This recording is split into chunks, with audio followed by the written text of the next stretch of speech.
Sam's in County Armagh. Sam, what made you pick up the phone? Hello, James. Good morning. First time caller. Welcome. I'm a fan of yours because I've read your book and I listened to you, and I think I agree with a lot of what you say. But, There's a butt coming. There's a big butt. I cannot lie. I like big butts. There is a butt coming, and my butt that is coming is that I feel that you are a little bit too forgiving when it comes to the Brexiteers, because I don't have any sympathy for any of them. Oh, come on. Izzy in Chesham, whose daughter was stuck on a bus all weekend. No. Where I'm now, I admit I am coming from a position of great anger because I have had to endure a lot of rubbish from friends of mine who were Leave voters who felt that even though they wanted me to respect their right to vote Leave, weren't willing to respect my right to vote Remain. And I actually, just to give you a little bit of context, I had a colleague who he didn't directly say the words, but he implied that I was an IRA supporter because I voted Remain. Right.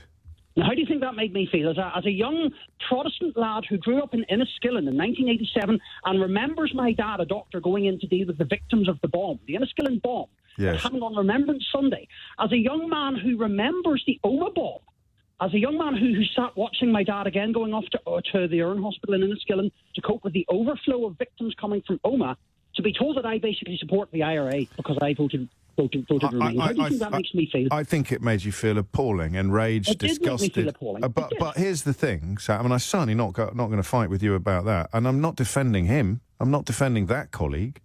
That puts him in the con man category, not the con. Yeah. So absolutely. there are some of the worst people ever to pollute public discourse in this country, in the media, in Parliament, in your place of work, that they don't deserve any sympathy or compassion. No, they don't. There's some poor old lady who thought that, 70 million Turkish people were going to turn up and steal her daffodils. She should perhaps have known better, but the effort put into persuading her that she was under threat, even people, arguably some decent people might have fallen for Farage's breaking point poster. They're not all. I don't have any compassion for. Let me see if I can find someone in my.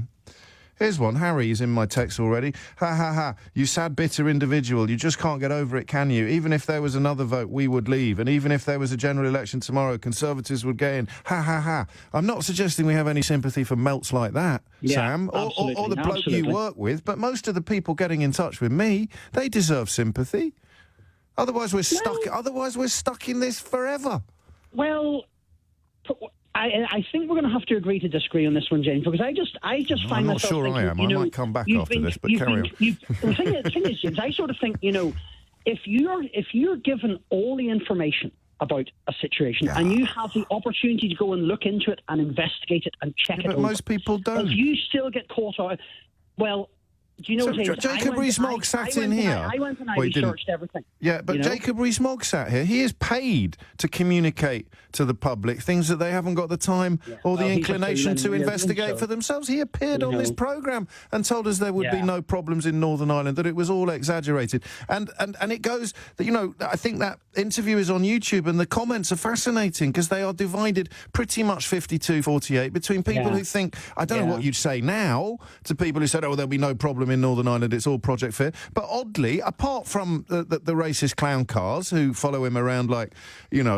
seagulls following a fishing trawler, I think perfectly decent people could have been persuaded that because Jacob Rees-Mogg, with his posh voice and his incredibly expensive education and his large personal fortune and his air of epic plausibility, if he said there wasn't going to be a problem, then I think perfectly reasonable to conclude that decent people would have just believed him. Well, perhaps you're right, but not your mate at work, not your pal at work, not him, but someone who just thought, well, hang on a minute. He wasn't a pal, well, James. Clearly he was somebody not. I had the misfortune of having to share an office with. If you want to play that game, mate, I'm going to win. Looking back over the last few years, I'll tell you that. I'll tell you that for nothing. Absolutely, but not. Yeah, go on. It's that, and it's having to watch my wife, who is from an EU country, a woman who decided to settle here because she married the man she loved, in tears because she has been told by colleagues of hers who voted Leave despite working in a tourist attraction, Good Lord. being told that she has no right to be upset about Brexit. How do you think that makes me feel, James? Very cross and very loyal to your wife. The woman that I love, the woman that I spend every waking moment of my life trying to please and trying to make happy. Yes. I have to sit, and I genuinely don't know what to say to her because she is in floods of tears because her colleagues have told her she's an idiot and she has no right to be upset over Brexit.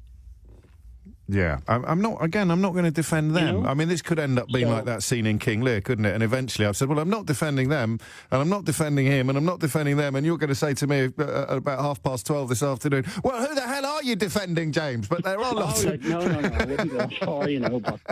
I hear you. I'm glad I can give you a place to reach a wider audience, to bring your personal experiences to bear on a bigger on the big issue.